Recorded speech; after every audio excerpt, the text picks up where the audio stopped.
Jadi sebab itu pihak pembelaan juga membangkitkan tentang segala bentuk sangkalan yang mereka telah buat mengenai pertuduhan ketiga ini.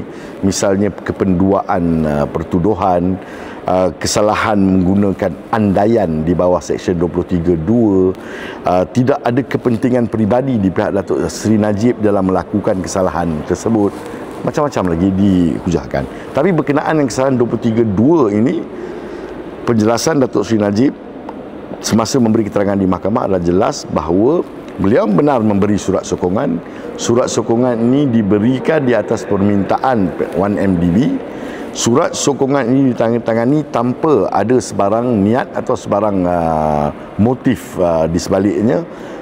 Kemudian surat sokongan ini dibentangkan 2 kali di Kabinet dan diluluskan oleh Kabinet untuk diisukan surat sokongan bagi penerbitan bond yang memihak kepada One GIL ataupun One Global Investment Limited.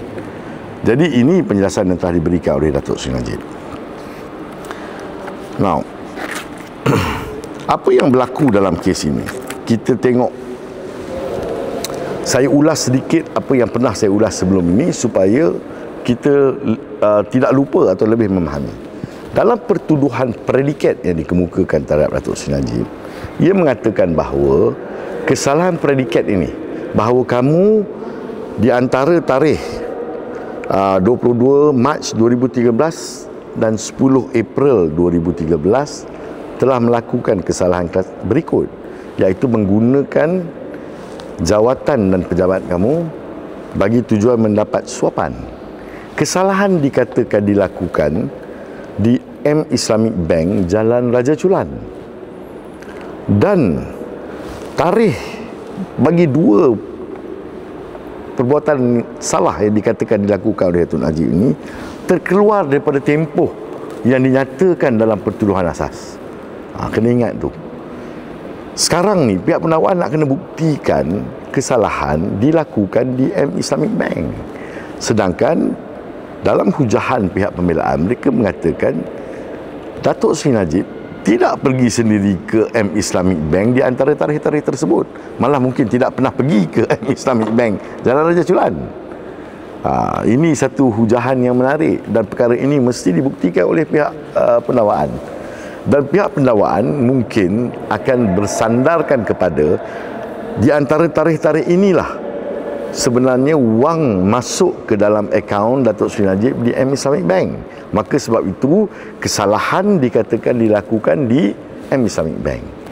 Dan perkara ini jugalah yang dihujahkan oleh Peguam Bela Datuk Seri Najib dalam mengatakan bahawa ini menunjukkan ada kependuaan dalam pertuduhan.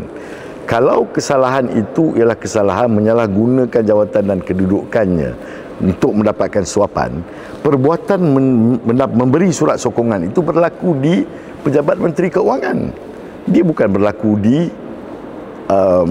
M Islamic Bank. Perbuatan yang berlaku di M Islamic Bank ialah perbuatan menerima wang itu masuk ke dalam akaun beliau. Jadi itu adalah kesalahan di bawah Seksyen 16. Sedangkan menyalahgunakan kedudukan adalah kesalahan di bawah Seksyen 23. Jadi yang mana satu kesalahan yang beliau perlu membela diri? Kerana tidak begitu jelas membela diri terhadap kesalahan di bawah Seksyen 23 atau membela diri terhadap Seksyen 16. Ini adalah pembelaan asas yang dibawa oleh pihak pembelaan terhadap semua pertuduhan yang dibawa terhadap Datuk Seri Najib. Tapi kita tengok di sini ada beberapa perkara yang menarik perhatian saya berkenaan dengan pertuduhan-pertuduhan di bawah Akta Pengubahan Wang Haram ini. Kita fokus dulu kepada akta serius atau perbuatan yang dikatakan salah ini. Untuk pertuduhan pertama sehingga 9 ni, beliau dikatakan telah mengarahkan atau mengakibatkan sebanyak 681 juta USD ini dipindahkan ke akaun peribadi beliau. Tapi benarkah begitu?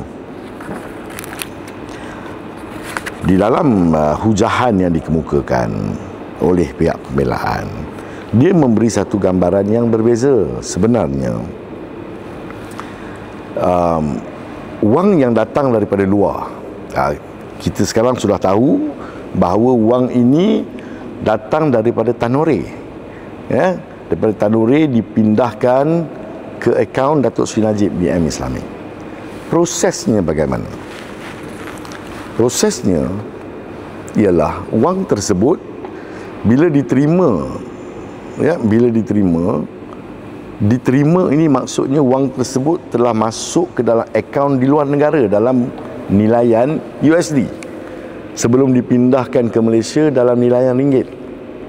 Dalam nilaian USD ini, wang tersebut diletak di dalam sebuah akaun di Bank Wells Fargo di New York. Okey, dia masuk ke dalam Wells Fargo di New York dengan menggunakan nilaian US dollar. Kemudian baru ia akan diterjemahkan dalam bentuk ringgit. Pertukaran mata wang ke dalam bentuk ringgit baru boleh dipindahkan ke M Islamic. Akaun di Wells Fargo itu juga adalah kepunyaan M Islamic. Artinya akaun itu di Bank Wells Fargo, tapi pemunya akaun tersebut adalah M Islamic. Jadi untuk mengarahkan wang tersebut dipindahkan daripada akaun ini nama dia Nostro account.